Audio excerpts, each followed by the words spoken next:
डाळींच्या मध्ये वाढ होते, तांदूळ वाढले,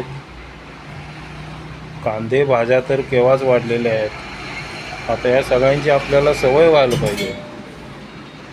आता काय नवीन इश्यू आहे, साखर वाढली.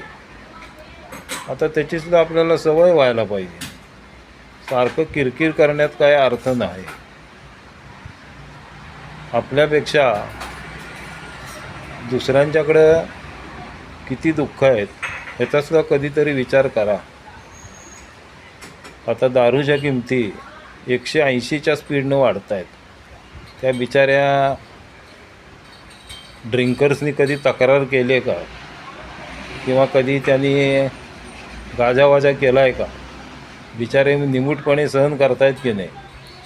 घराची काय वाट लागायची ती लागून दे, पण त्यांनी कधी दरवाढ झाली, आंदोलन करू किंवा प्यायचं थांबवलं आहे असं केलं आहे का?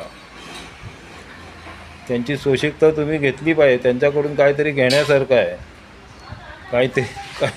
काहीतरी म्हणजे दारू पिणं नवं, सहन करताय ते घेण्यासारखं आहे. ते आता काय झाली आहे साखरवाढ, काही इलाज नाही, बिगर साखर घ्यायची. चहा.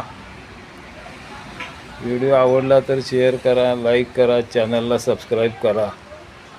आणि ज्याच्याकडनं काय चांगलं घेण्यासारखं आहे ते घेऊया.